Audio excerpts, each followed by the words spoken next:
Ó Senhor querido, também como já tens falado conosco, desde a abertura deste culto, com Tua presença preciosa, aquieta nesse momento de maneira especial nosso coração, para ouvirmos da Tua palavra, e fala, Senhor, conosco, que a Tua voz se sobreponha a qualquer voz, a qualquer outra coisa em nosso coração. Dirige os nossos passos na Tua direção, segundo a Tua vontade. Em nome de Jesus, nos abençoa no falar e no ouvir. Amém.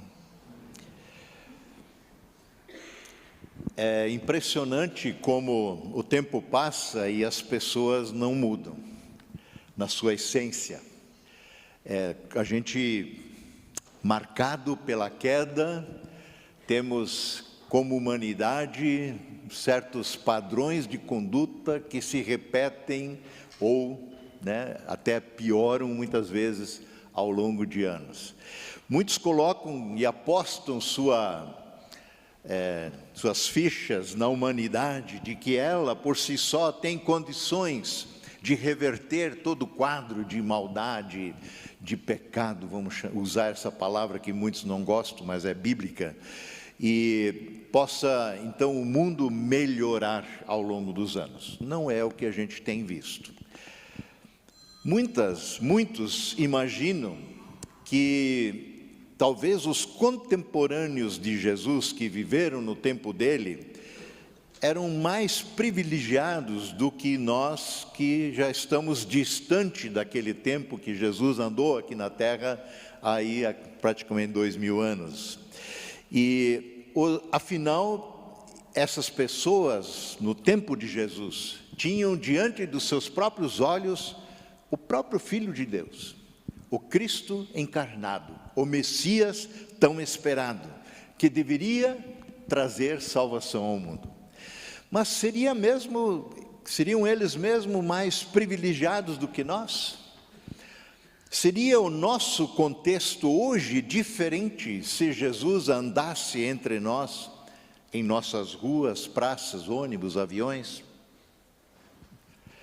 Se não, vejamos. Eu quero ter como referência, junto com vocês, o texto de Mateus, capítulo 12, verso 38 a 42, que eu leio na Nova Versão Transformadora. Mateus 12, 38 a 42. Diz assim: alguns dos mestres da lei, que seriam os estudiosos das Escrituras, os teólogos da época, e fariseus que eram rigorosos, extremamente rigorosos no cumprimento dessa lei, vieram a Jesus e disseram a ele: mestre, queremos que nos mostre um sinal de sua autoridade. Queremos, demandamos um sinal. Jesus, porém, respondeu: vocês pedem um sinal porque são uma geração perversa e adúltera. Aqui não é o adultério conjugal, mas é a palavra para infidelidade. É o adultério para com Deus. Porque Deus sempre trabalhou com o seu povo nessa dimensão, quase como um casamento. Vocês são a noiva, eu sou o noivo. Assim também em relação de Jesus é a igreja. Por isso a palavra adultério. Geração perversa e adúltera, geração infiel. Mas o único sinal que lhes darei será o do profeta Jonas.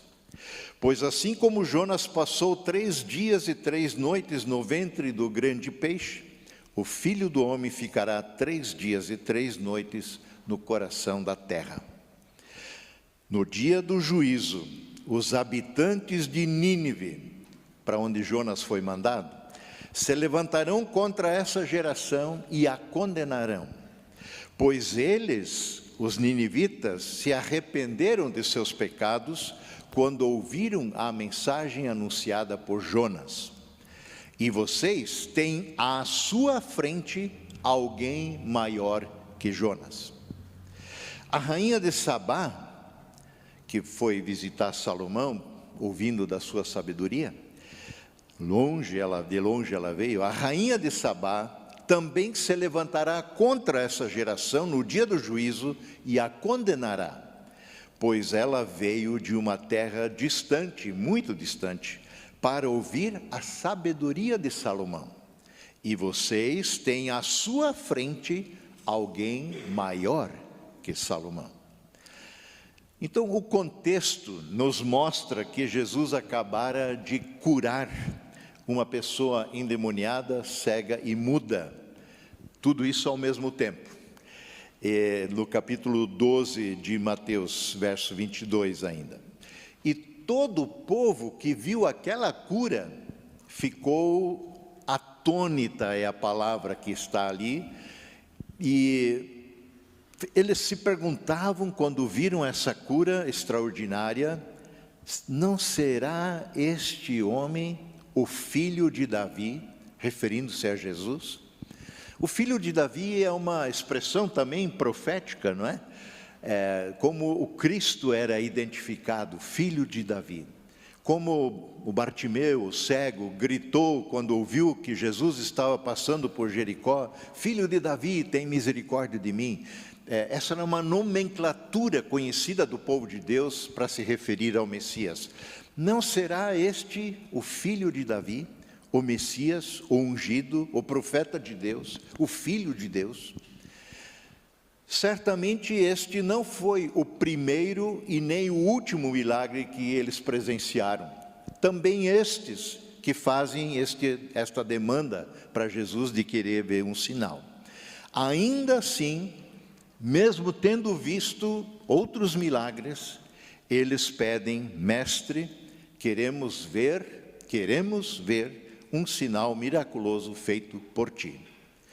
Afinal, o milagre da cura deste endemoniado, no verso 22, um pouco antes da nossa história, que antecede a nossa história, foi atribuída pelos fariseus e mestres da lei, pelos religiosos, a Beelzebu, ao poder de Beelzebu. Eles diziam: ele expulsa os demônios pelo poder do principal dos demônios, Satanás. Esta era uma acusação muito grave. Jesus a rebateu com força, não com violência, mas com autoridade. Então havia a expectativa que o Senhor fizesse algo realmente extraordinário, algo realmente sobrenatural, e que eliminasse de uma vez por todas qualquer dúvida a respeito da autoridade e da autenticidade da pessoa de Jesus como o Messias, como o Rei dos Reis. É o tal famoso que a gente conhece, vamos ver para crer, né? Que reaparece mais tarde na história dos evangelhos, na pessoa de Tomé. Eu só crerei se eu puder botar o meu dedo nas suas chagas e no seu lado, senão eu não vou crer. Esse sinal que eles querem ver daria então a divina legitimação ao ministério de Jesus. Por isso eles o pedem. Isto corresponderia, sim, à teologia dos escribas, dos mestres da lei, que vivem na seguinte perspectiva, e que é bíblica: pelos seus sinais vocês poderão reconhecer e crer quem é o ungido de Deus. E no Antigo Testamento há vários e muitos sinais que identificam a presença do Messias. Desde o seu nascimento virginal, né, profetizado, desde a sua colocação numa manjedoura, toda a vida de Jesus é profetizada em muitos detalhes. Então, eles ainda assim pedem um sinal. Acontece que os milagres de Jesus, vamos dizer assim, os milagres que Jesus operava, não correspondiam exatamente às expectativas que estes líderes religiosos tinham. Afinal, Pilatos continuava no seu trono, governando sobre a Judéia, o imperador romano continuava mandando em toda a região, mandando e desmandando. Eles tinham uma expectativa de que o Messias teria muito mais uma intervenção político-militar de libertação de Israel do que dessa perspectiva da salvação de nossos pecados. Então, eles precisavam ou gostariam de ver que algo viesse de fora, diretamente de Deus, e que garantisse que Jesus é de fato o Messias esperado. Por exemplo, no caso de Elias, do profeta Elias, que confrontou o rei Acabe na sua maldade extrema, e a rainha Jezabel, que sustentava no palácio real do povo de Deus, com os recursos de Deus, 450 profetas de Baal, de uma divindade cananeia. E Elias é chamado por Deus a confrontar toda essa situação. E acontece um embate decisivo no Monte Carmelo, onde Elias constrói um altar a Deus e pede para que estes profetas o façam o mesmo, e os dois altares providos de lenha, com um animal morto para ser queimado, e ele disse então, mas vamos fazer o seguinte, ninguém coloca fogo, vocês peçam ao seu Deus fogo do céu, e eu pedirei ao nosso Deus fogo do céu. E para garantir que não havia nenhum tipo de fraude, ele cavou um poço ao redor do altar, derramou muita água sobre o altar, sobre o sacrifício, sobre a lenha, encheu a vala de água e disse, agora então vocês peçam fogo do céu. E eles se mutilavam, dançaram, pediram, clamaram, gritaram e nada aconteceu.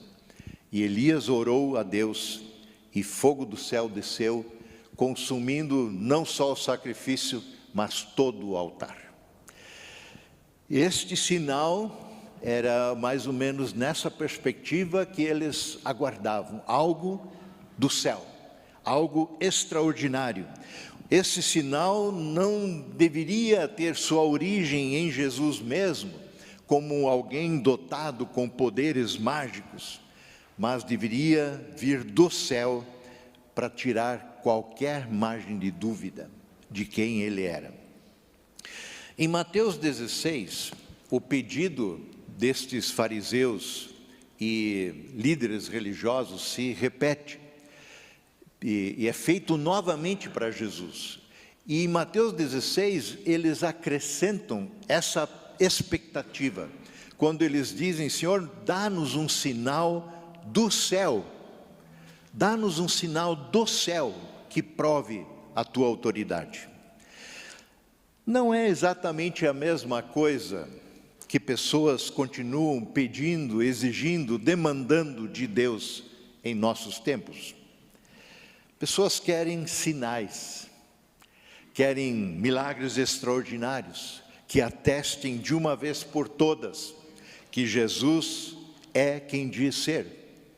Que Jesus é aquele que vive hoje, porque Ele ressuscitou dentre os mortos, ascendeu aos céus, está à direita de Deus e intercede por nós. Muitos demandam sinais especiais de Deus para saber de fato que Jesus é crível, se dá para dizer assim, dá para crer nele, que Ele é autêntico, que Ele é o Filho de Deus, o Messias que deveria ter vindo.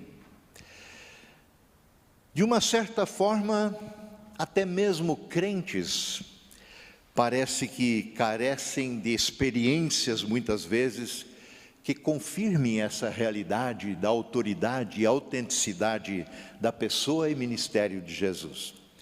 Mas Jesus nunca desvinculou sua atividade ministerial geral, normal, de uma extraordinária, por assim dizer. Tudo que Jesus fazia tinha a ver com quem Ele era e da onde vinha o seu poder. Um pouco antes, em Mateus 12, aliás, Mateus 11, verso 2 e seguintes, nós vemos que João Batista, aquele que batizou Jesus, que testificou que o Espírito Santo desceu sobre ele em forma corpórea, como pomba, atestando que ele era o Messias que todos aguardavam. João Batista, que apontou quando viu Jesus chegando para os seus discípulos, que ele tinha seguidores, e disse: olha, esse é o Cordeiro de Deus que tira o pecado do mundo. João Batista, entre mentes, foi preso. E sabemos que ele é decapitado daqui a pouco, dentro daquela história.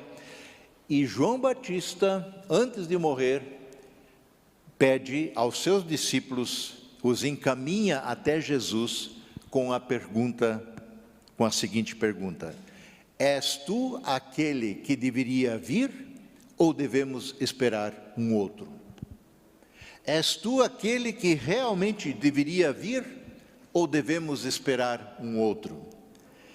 Parece que até João Batista entrou em crise de fé diante do ministério de Jesus, porque ele não se movia na direção de uma libertação política, de domínio do Império Romano, do governador Pilatos na Judéia, e de toda essa opressão sofrida por tanto tempo. És tu de fato o Messias que deveria vir? Ou vamos ter que ainda esperar um outro? Porque João mesmo reconheceu e nunca silenciou a respeito: eu não sou o Cristo. Eu sou a voz do que clama no deserto, que aponta para a vinda dele. E eis aí o Cordeiro de Deus, mas agora ele está em dúvida. Vejam a resposta de Jesus aos mensageiros de João. E ele diz: voltem para João e contem a ele o que vocês veem e o que vocês ouvem. Os cegos veem, os aleijados andam, os leprosos são purificados, os surdos ouvem, os mortos são ressuscitados e as boas novas, o Evangelho, está sendo anunciado aos pobres. Contem isso para ele. Por que Jesus limitou o seu atestado de autenticidade, a essa frase, a esse verso 5 em Mateus 12, 11? Porque, de alguma forma, tudo isso que Jesus vinha fazendo aponta, é um sinal claro de que ele é o Messias. Porque exatamente essas coisas estão profetizadas em Isaías 61, verso 1 e 2, onde diz que o Messias faria isso. Então, Jesus diz só isso: contem para ele o que vocês estão vendo, o que está acontecendo, e ele vai saber. Ou seja, Jesus aponta para toda a extensão do seu ministério como um todo, para autenticar quem ele é.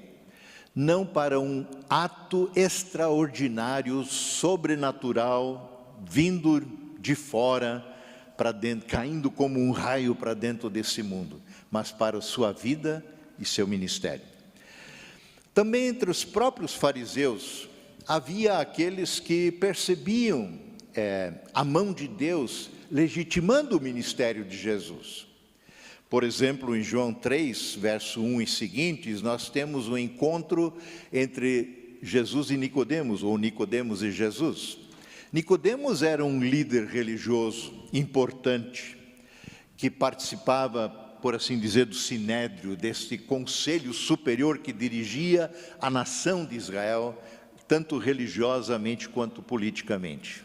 E então ele vem com aquela conversa e procura Jesus na calada da noite, talvez para não ser identificado como alguém interessado em Jesus, e diz o seguinte para Jesus: mestre, sabemos, e ele está falando no plural, significa que ele e mais alguns, pelo menos, nós sabemos que tu ensinas da parte de Deus, porque ninguém pode realizar os sinais miraculosos que estás fazendo, se Deus não estiver com ele?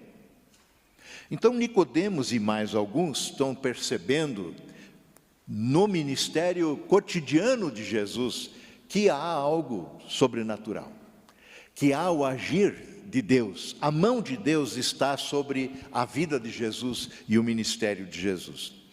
E Jesus estava, então, convencido que suas atividades normais para ele, eram todas elas divinamente inspiradas. E, portanto, tudo que Jesus fazia e dizia era suficiente para conduzir as pessoas ao arrependimento, a crer nele, a uma nova vida em Cristo.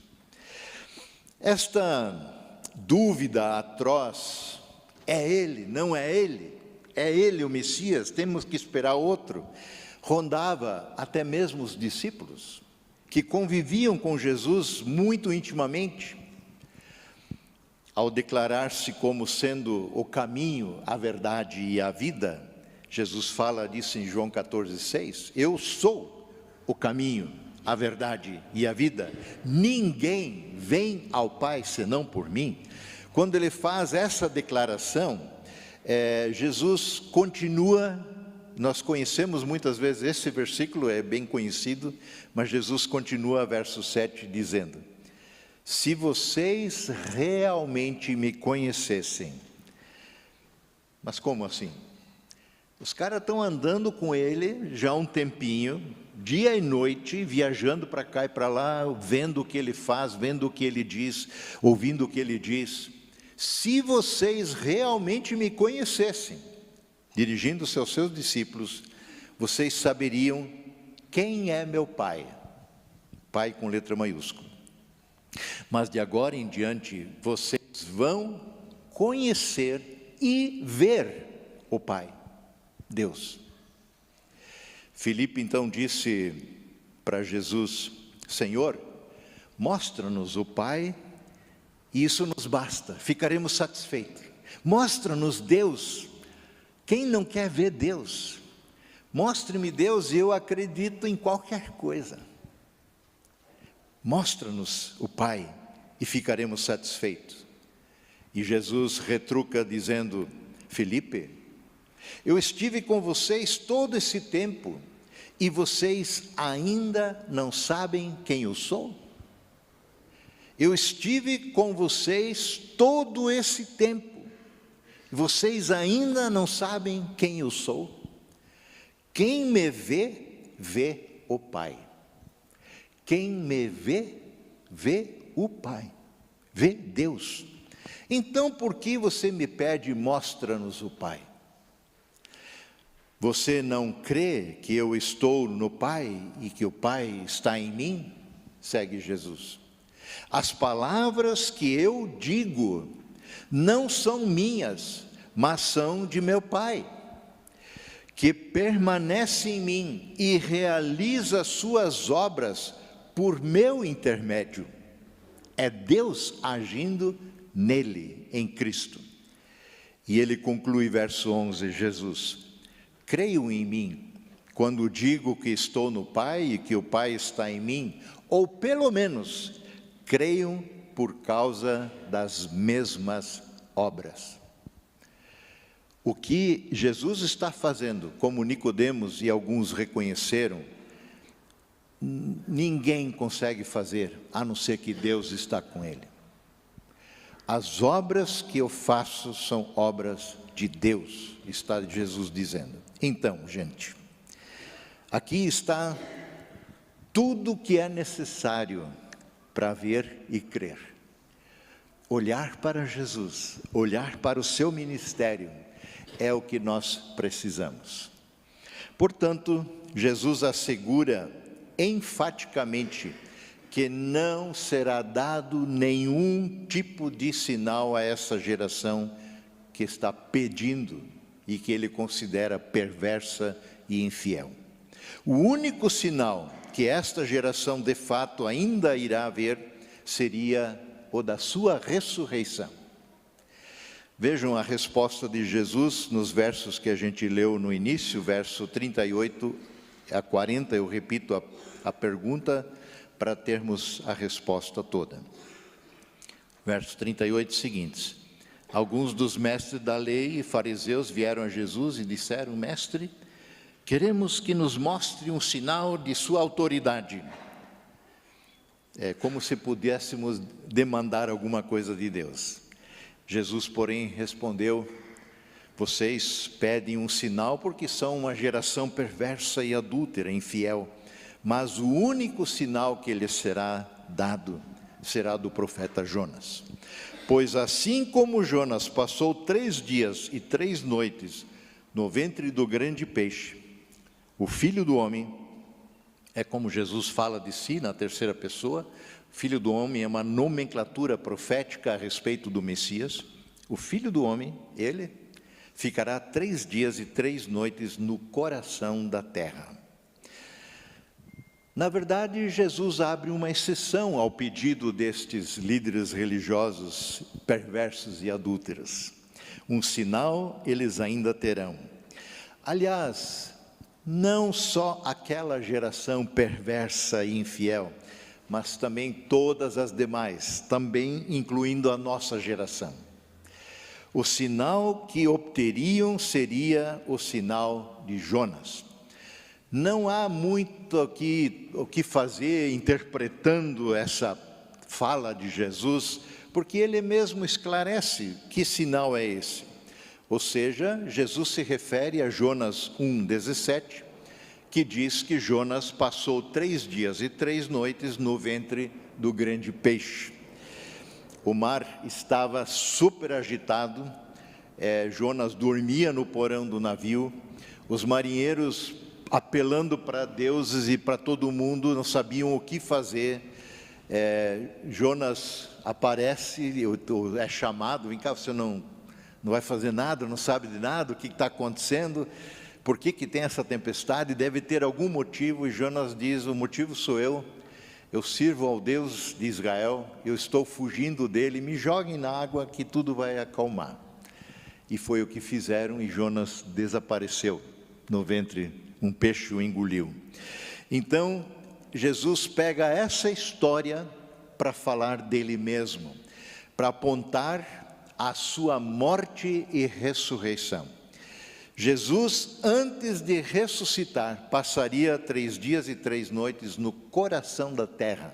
A palavra aqui é cardia mesmo, que aparece no grego, ou seja, as regiões inferiores da terra, onde habitam os mortos, por assim dizer, né? Onde são enterrados os mortos. Jonas, ao ser jogado ao mar, à fúria do mar, foi dado como morto, ele desapareceu. Quem sobreviveria a tamanha tragédia, a tamanha fúria daquele mar? Quem suplantaria a própria morte?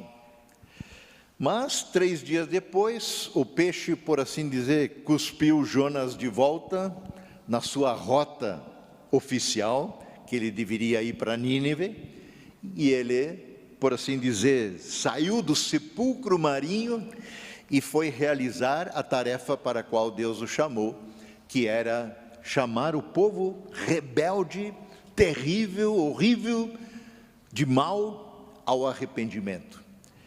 E Jonas foi cumprir a sua tarefa. E este povo aceitou o evangelho de Jonas, o evangelho de Deus. Na verdade, a ressurreição de Jesus é o maior sinal que Deus já operou, no sentido de autenticar toda a obra, ministério e fala de Jesus. Tudo que Jesus fez e disse recebe a chancela de autêntico no momento em que ele é ressuscitado dos mortos. A partir deste sinal da ressurreição de Cristo, tudo fica em pé ou cai. Só existe igreja cristã, só existe evangelho, porque ele é testemunho de que Jesus sim morreu, mas ressuscitou pelo poder de Deus.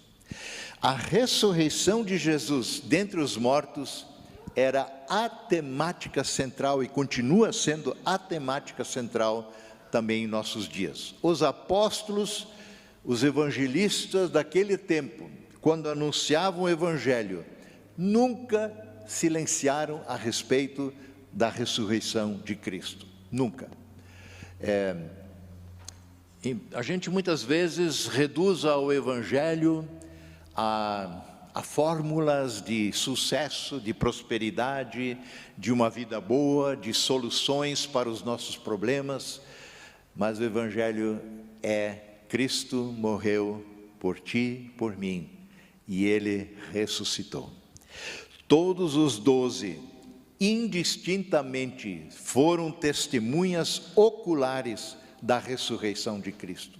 E quando Judas, depois de morto, foi substituído por Matias, numa escolha lá no começo de Atos dos Apóstolos ainda, a demanda era de que esta pessoa, que deveria substituir Judas, fosse testemunha ocular de toda a obra e ministério de Jesus e da sua ressurreição, e fosse cheio do Espírito Santo. Por isso, os discípulos asseguravam no seu testemunho, como Paulo, por exemplo, que é um apóstolo nascido fora do tempo, como ele mesmo diz, mas de fato Cristo ressuscitou dentre os mortos, sendo Ele as primícias dentre aqueles que dormiram. Na Nova Versão Transformadora diz assim: Ele é o primeiro fruto da colheita de todos aqueles que adormeceram, ou seja, morreram em Cristo. Paulo sempre fala em adormecer, né? Porque é um sono até que Cristo volte, é um despertar, e a gente não tem nem noção quanto tempo ainda vai demorar até Cristo voltar, mas será como você ser desperto de um sono. E Cristo foi o primeiro fruto da ressurreição definitiva, que todos nós um dia experimentaremos. Porque Jesus ressuscitou pessoas, sim, elas na verdade reviveram, retornaram à sua velha vida, e elas voltaram a morrer. Jesus é o primeiro que ressuscitou para todo o sempre. Essa é a ressurreição que nos aguarda. E Pedro, no seu discurso lá no templo, ele diz assim, depois de Pentecoste, logo ali: vocês mataram o autor da vida, crucificando-o, mas Deus o ressuscitou dentre os mortos, e nós somos testemunhas disso. Nós somos testemunhas disso. E como diz Paulo também, de novo, em 1 Coríntios 15, 14, se Cristo não ressuscitou, é vã a nossa pregação e é vã a nossa fé. Sem a ressurreição de Cristo, não faz sentido estar aqui. Não faz o menor sentido a fé cristã como tal. Enfim, Jonas havia sido um sinal para os ninivitas.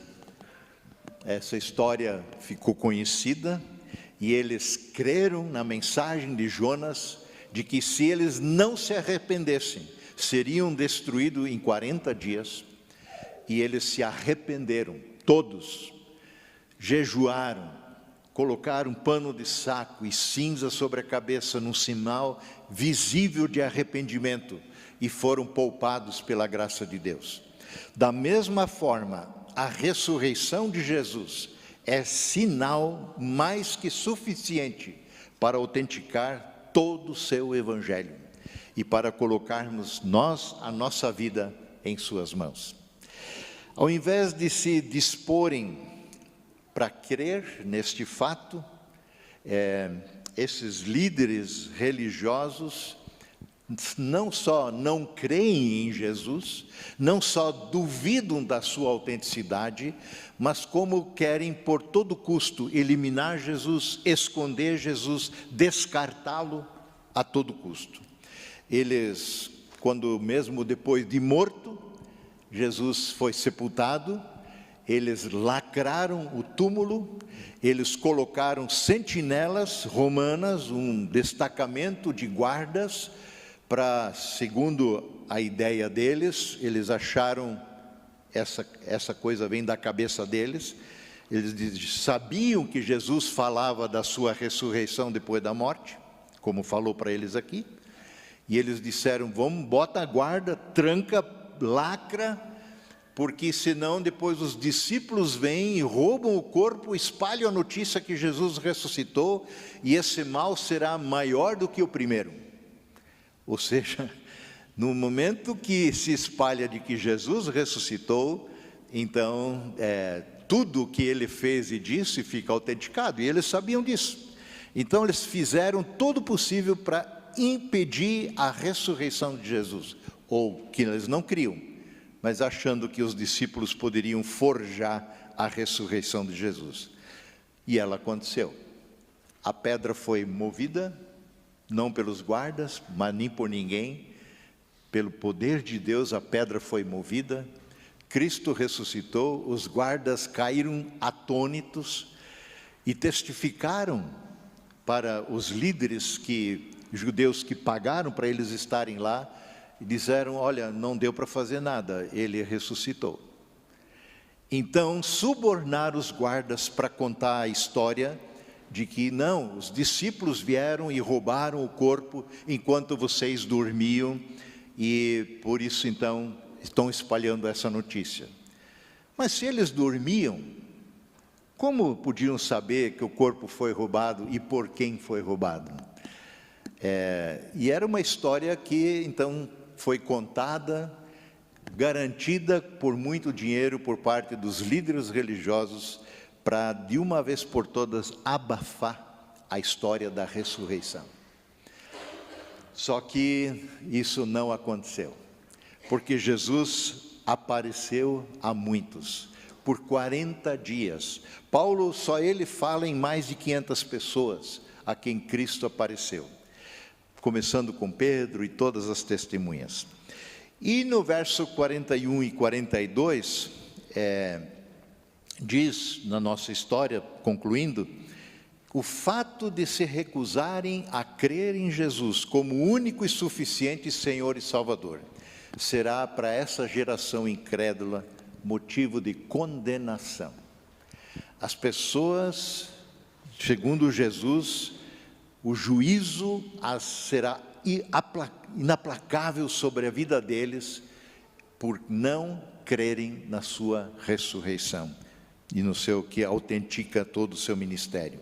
Na verdade, essa condenação viria dos ninivitas, da rainha do sul, né? Porque eles, na condição de estrangeiros que eram, deram crédito a Deus que operava através de Jonas, que operava através de Salomão e tantos outros na história do seu povo, e eles vieram de longe para crer, para ver, e Jesus responde, e aqui está quem é maior que Jonas, aqui está quem é maior do que Salomão.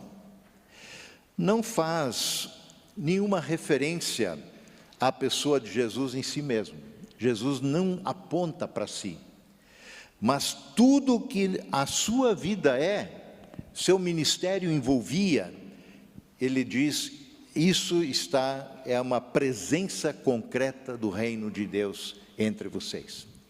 Por isso a primeira frase do anúncio do Evangelho de Jesus arrependam-se, creiam no Evangelho, o reino de Deus está perto. Porque Ele é o Rei. Então, na verdade, a pessoa de Jesus supera tudo e todos.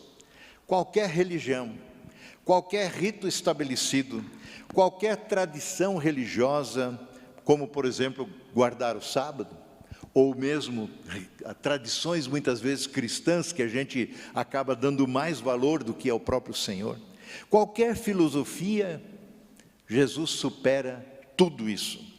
Em Mateus 12:6 diz aqui, assim, aqui está quem é maior que o templo. Por exemplo, ele diz àqueles que estavam discutindo com ele, porque os discípulos haviam apanhado umas espigas no sábado, profanado o templo, E Jesus usa a história de Davi para contrapor isso, o que Davi fez, tomando os pães da presença, que só os sacerdotes podiam comer. Ele diz, olha, os sacerdotes profanam o sábado, porque trabalham no sábado, no templo. E aqui está aquele que é maior que o templo, maior do que toda essa crença que vocês têm. Aqui está quem é maior, o Messias sacerdote, deu 12:6 em Mateus. Aqui está o Messias profeta, Mateus 12:41. Aqui está o Messias rei, 12:42 e assim por diante. Então, qual é afinal o Messias, o Cristo, que a nossa geração está buscando? Que tipo de Jesus anuncia-se hoje para satisfazer as expectativas desta geração perversa e infiel? Que expectativas existem a respeito de Deus, de Jesus? De que Jesus nós temos sido testemunhas em nosso viver diário? Aquele que existe para satisfazer meus anseios, desejos, me livrar de pepinos? Onde estão as nossas ênfases em nosso testemunho, em nosso falar? Aqui está aquele que é maior do que tudo, Jesus Cristo. Ele é tão precioso que vale a pena vender tudo que se tem para comprar esse terreno precioso onde está um tesouro escondido, segundo uma parábola que Jesus conta. Não nos igualemos, queridos, pois a esta geração, também contemporânea de Jesus, mas dos nossos dias, incrédula, infiel, insensível, cega à realidade que estava diante de seus próprios olhos nos seus tempos, aqueles líderes religiosos, permanecendo com o coração duro, resistindo ao Evangelho. Que o Senhor abra os nossos ouvidos, que o Senhor abra os nossos olhos, que o Senhor abra os nossos olhos, que o Senhor nos dê sensibilidade ao nosso coração, para podermos crer somente em Cristo, porque Ele é o único e suficiente Senhor e Salvador. Amém.